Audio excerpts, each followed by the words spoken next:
our Appalachia. We're here today to talk with you about some of the traditions in our region.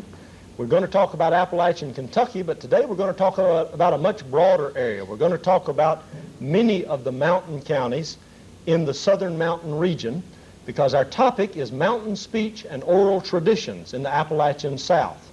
And we have an outstanding authority on this topic today, Dr. Cradis Williams, who is a native of eastern Kentucky. Indeed, he was born and reared in Lawrence County, Kentucky, and has traveled throughout the mountain region.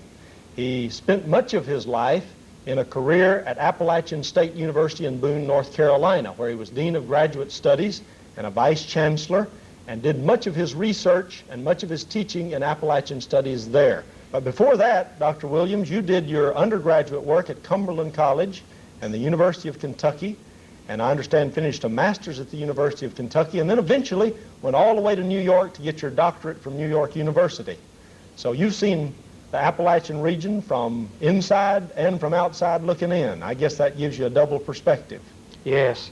Yes, I taught at NYU and found that the people who live in Brooklyn are more provincial than the Appalachian people. I see. Well, I can believe that, being an Appalachian, and certainly I enjoy visiting that area, but it's good to live in eastern Kentucky, and certainly glad to have you on the campus of Morehead State University with us today. This topic really fascinates me.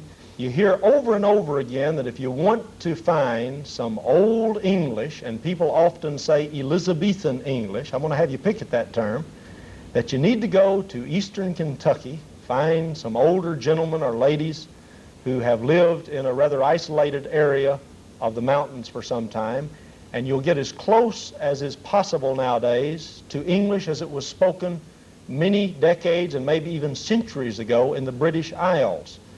What do you think of the whole notion that Old English, or is the proper term Elizabethan English, still exists and persists in the Appalachian South?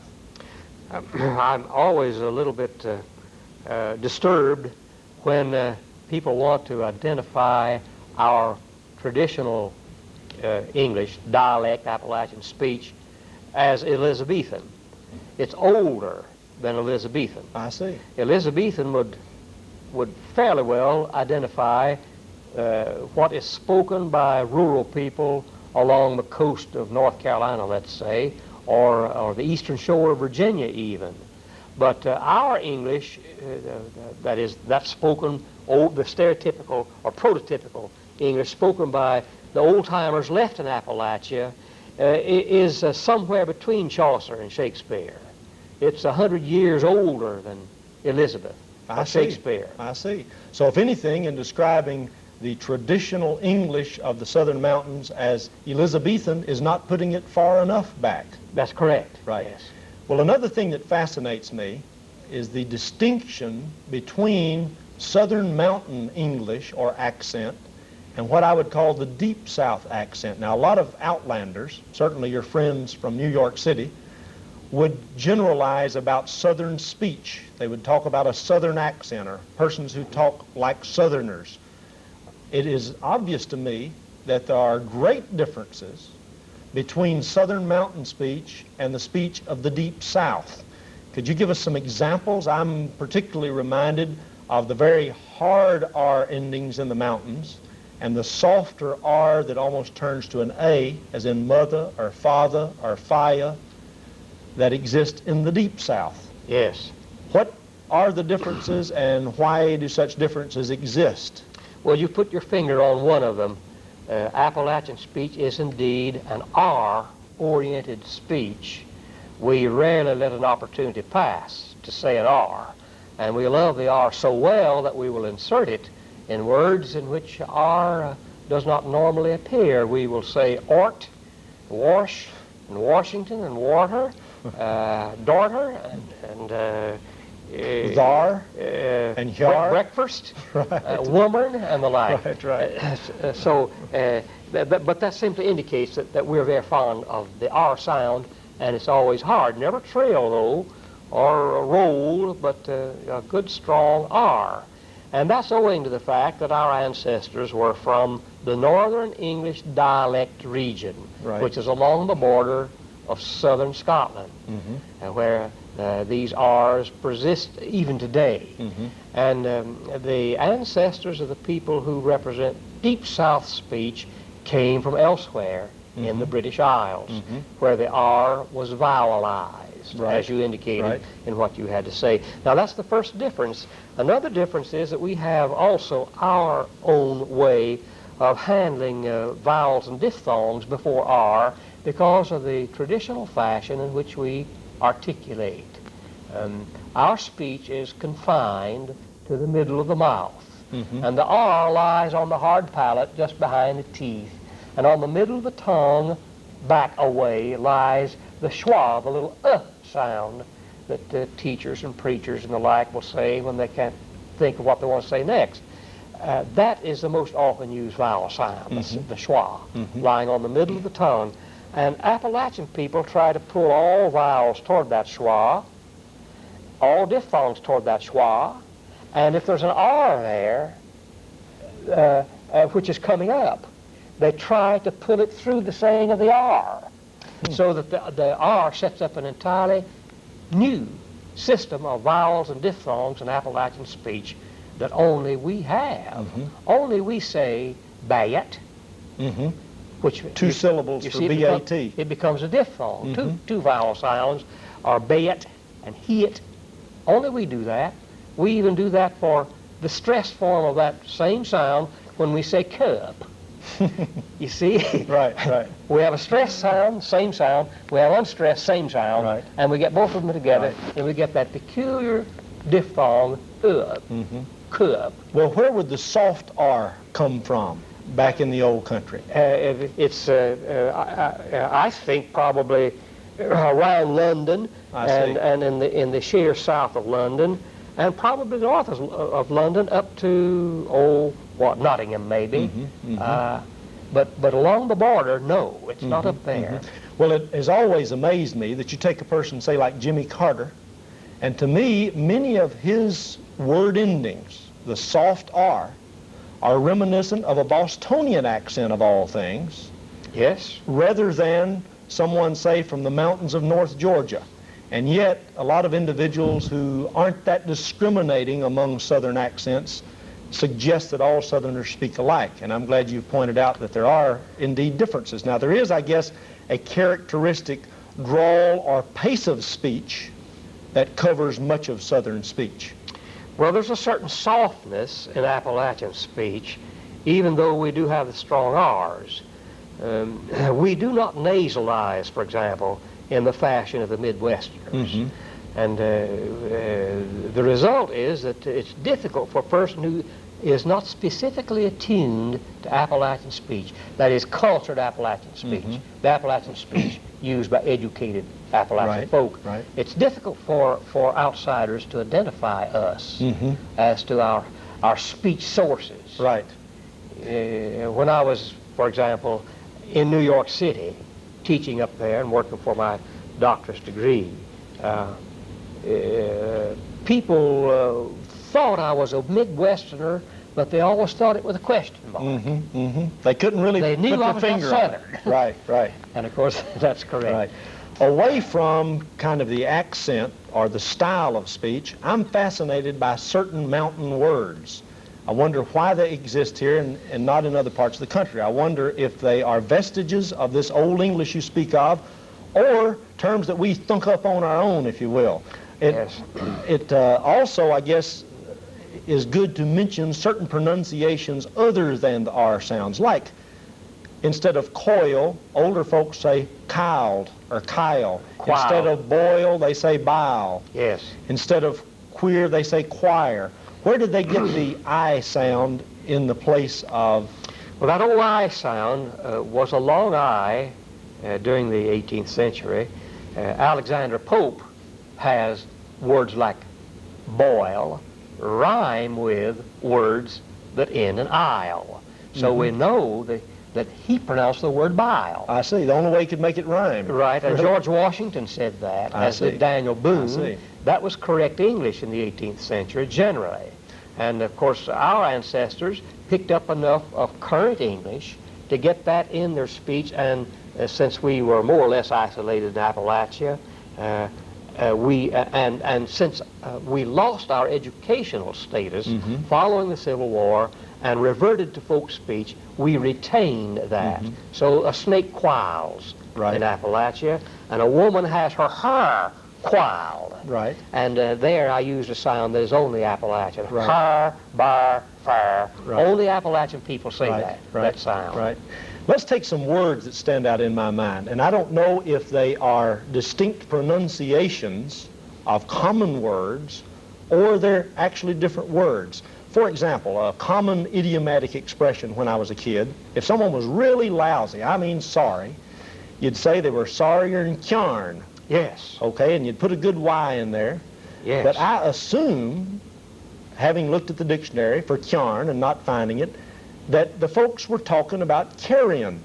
You're right. Is that right? And you note that you have that, and that's word, Conn, that yuck, it's called, that old-time people would put in garden, which would become gyarden. A car was a kyar, and a beard was a beard. Right. And a sword was a sword, too, a W in there, but that's a little different than the Y. And beer was bier in Appalachia. That yuck is part of the English tradition. However, that does not differentiate Appalachian people. The people along the east coast of Virginia also say kyar and gyarden. I see. But back to sorrier than Conn, in effect, you should be on notice that you're suggesting that a person is as sorry as rotten meat. That's it. I guess that's what you're saying. Yeah, they can't get. Let me take another term. I feel sorry for my non-Appalachian friends who don't have a very useful word in their vocabulary, the word gum. Yes. Now to me, making a mess just doesn't capture the gooiness, the stickiness of making a gum or gumming. In other words, if my kids get in the kitchen and they've got a jar of peanut butter and a jar of jelly and are really in there at it, they're doing more than messing, they're gumming. Do you have any idea where that comes from? All the time people are saying, what in the world do you mean by talking about a gum? And sometimes it has an R in it. Some people do say gorm.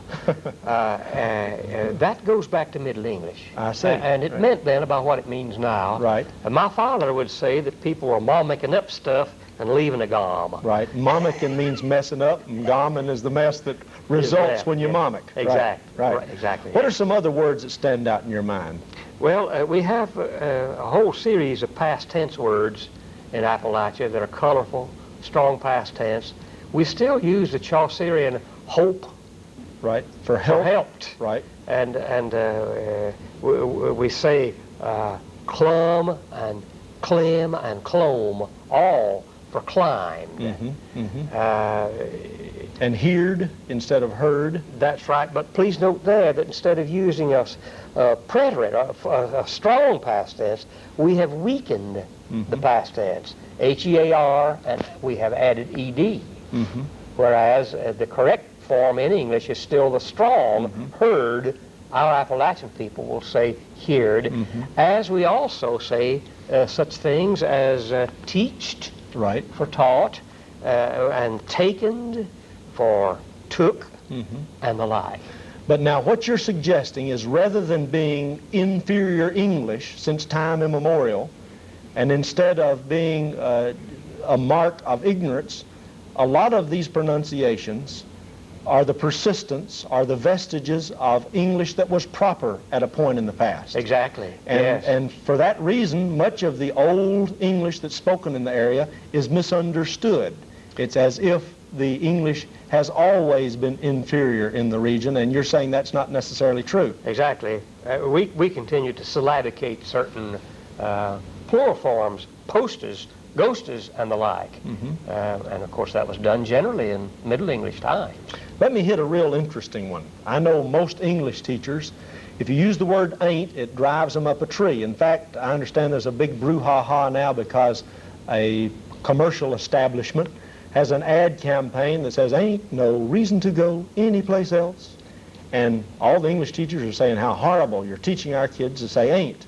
Well, I'm convinced that there are sometimes you maybe should use ain't, and sometimes maybe it's okay. But what are the origins of the word ain't? Was it ever proper? Yes, and still is. I see. In one restricted usage, it means am not. Am not. And, in other words, it was a bona fide contraction at one time. Certainly, and to say I ain't is correct, but to say he ain't is incorrect. Okay. You can say I ain't. Or ain't I. Okay. But anytime you get out of what? The First person. First person, singular, I guess.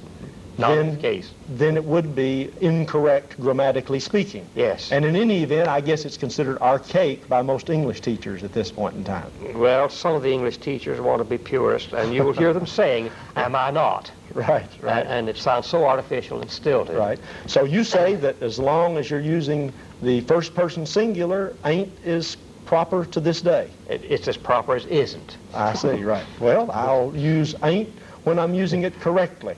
And that'll give me a great source of satisfaction to have an authority like you backing me. Let's move now into some of the other oral traditions in the mountain area, because it fascinates me when I talk to the old-timers, and I'm not only getting insight into their speech patterns, their idioms, their imagery, but in addition, I'm getting a wealth of fascinating folklore knowledge, because, of course, in times past, entertainment in the mountains consisted of individuals entertaining one another orally through their stories, whether they made them up or whether they were passed down for generations. What type of stories were common in Appalachia, let's say, 100 years ago? Well, Appalachian people were practical. In addition to having this Celtic sense of mystery about them that probably lured them toward fundamentalist religions as much as anything. It was just their nature to be mystical. They were always that way, but at the same time they were very practical. So 100 years ago, most of the stories they would have engaged in around the fire, I think, might have been hunting stories, exploits, right, adventures in the woods. But they kept alive at the same time the whole oral tradition out of the middle part of Scotland, and they had brought with them more of the ballads than anybody else kept alive, and they were singing those, and then they were making ballads of their own, using the traditional ballads as models. And they had a lot of their wisdom caught in little rhymes that they would repeat. Kind of maxims set to a rhyme, if you will. Yes. Let me ask you about hunting stories. Now, when you speak of hunting stories, you mean that individuals would relate actual experiences in their hunting? Sometimes that, but they also were fascinated with logical exaggeration. So they told fabulous stories which they identified as lies. I see. So they'd have liars' contests. Right. Which had nothing to do with lying as you typically think it was. It was practiced, admitted lying. That's it. And they'd do that, and they carried along stories in certain parts of Appalachia, the Jack stories, for example. Now, these do have origins in the British Isles. Well, yes, and probably even behind that. They're also counterparts in the German tradition. Before we leave the hunting stories, something that amazes me is the fascination I find in the region with snakes. Exactly. If you want to see what size copperheads or what size rattlesnakes are grown in a county, look almost any fall or spring in a county weekly, and you'll see a local citizen holding up a whopper of a rattler or a whopper of a copperhead.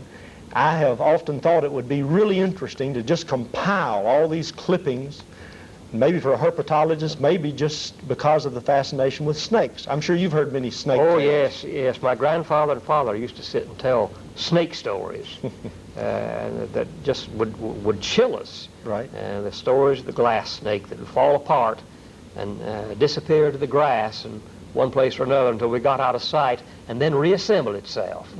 Or the hoop snake that had a sting in its tail that would take its tail in its mouth and roll after one like a hoop, and then shoot itself like an arrow at one. And if you happen to see it in time to step aside and it struck the oak tree, it'd go up and down like that, and you could look up and see the leaves wilting on the tree. And all sorts of terrible stories like that about snakes. And those stories can be traced in Appalachia back to the very early years of the 1800s. Well, do you think that Appalachians had a particularly keen interest in snakes, or was this maybe common throughout frontier America at one time?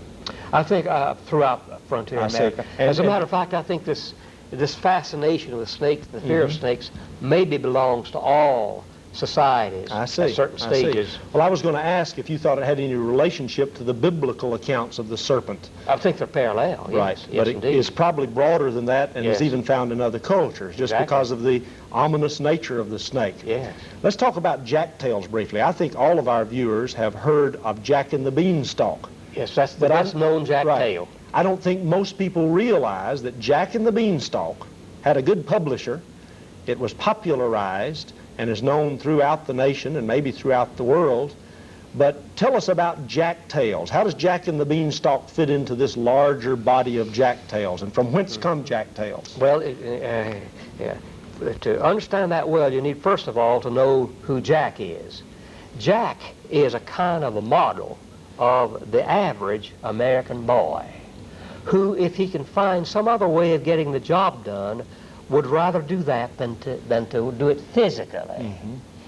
Jack is a very clever boy who has about him some little innocent-looking instrument that he can always draw out and use that will save himself a great deal of work and will at the same time get him a great deal in his hands. It's kind of the great American ingenuity. That's right. And Jack represents that. Right. So there are all kinds of stories about how Jack manages to trick people and to come out ahead and to get the bushel of gold from the king and the king's daughter, you see. Which demonstrates that jacktails indeed came from the old country. Yeah, they did. Because there are references, I guess, to kings and knights and princesses in distress, and this had to be passed down in oral traditions from the old country. Yes. Certainly Appalachian people weren't monarchists and weren't yearning for a return of the king. Well, Richard Chase found people telling the Jack stories down in the mountains of North Carolina who would sometimes begin by saying, you know, there was once a king over this here country. Right. And everybody would admit that. That's setting up the logic that Appalachian people like to do. Right. A false logic sometimes, and everybody would admit that, and then, of course, it'd take off. And one of the illustrations in one of Dick Chase's book about jacktails shows the king sitting on a cane-bottomed chair on the porch of a country store watching Jack tame the lion in the dust out in the road in front of the store. Right. They're brought immediately into the experience of people. Right. Well, it amazes me that this whole need for a hero, for the need in America for a person to rise above the odds, persists. You know, now we have a TV series called The Great American Hero or something of that type. Of course, we've always had Superman and things of this nature. And I guess in a way, these are more recent versions of this need to have a scrappy lad that can conquer all odds. Yes, now, of course, we have also in the Appalachian tradition a story about a female who is like Jack, who also solves all problems. And the interesting thing about that story is that it's one of the few stories about a girl in which the girl does not have a lover and does not walk off with a prince at the end of the story. Right. She's just a good, practical, hard-headed Appalachian woman who solves her problems.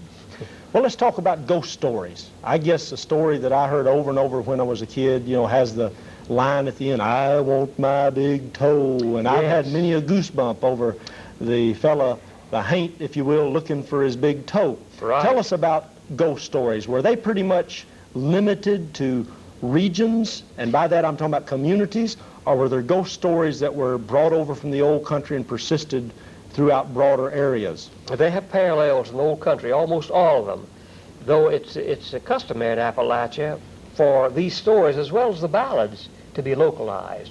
For example, in western North Carolina, Sweet William goes courting Barbara Ellen in East Tennessee, not the North Country. I see. You see, they took some liberty with updating things in the local setting. Exactly. The ghost stories are like this too. But the ghost stories, for example, this story about the big toe is told all over Appalachia and probably all over the South.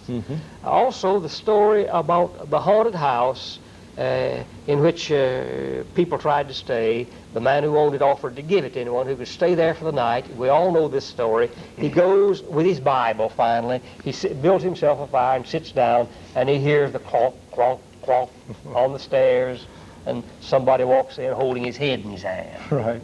And the man says, go back and come back the way you ought to look, and I'll talk with you. Everybody knows this story. Mm-hmm. He comes back with his head on where it should be, and takes the preacher with his Bible down into the basement and points out a spot.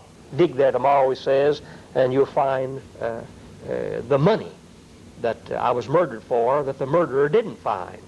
And the preacher does that, and the ghost then is satisfied. He never shows himself again, and the preacher gets the house and lives happily thereafter. Some variation of that story exists all over the region. I see. Right. What about superstitions? And we don't have time to get into superstitions extensively. Very common. I mean, did most of them originate in the southern mountains, or here again do they go way back? No, they go way back, and we need a lot of research done there. Many of these superstitions, I'm sure, though I can't prove it, I just feel down in my bones that this is true, are fallouts of the old Druidic religions that the Celts espoused. So they're pre-Christian in their origins. Pre-Christian, fragments, elements of religions that have fallen out, but the people have kept going, and now they're at the level of superstition. You see, superstition is peculiar. If it's a part of your religion, it's not superstition. Absolutely. If it's part of mine, it is. That's right. That's right. And so we run into risks of all kinds when we talk about superstition. It really amazes me how a lot of people in this area, they say, well, now we know the superstitions aren't true. We base our information on more sound scientific grounds. However, we're not going to tempt fate. So a lot of folks, they have science in one hand and superstition in the other, and it makes sometimes for a fascinating combination. Exactly, you're right. Right. I hate that our time is gone, because this has been a really interesting discussion for me. We're going to have to continue it after the TV audience leaves us. But I do want to welcome you again to Morehead State University, and I want to say to you, we want you to come back. And let me say to our friends who've been in on this discussion that we hope you'll join us again for our Appalachia, and we'll discuss another fascinating aspect of our heritage and our culture.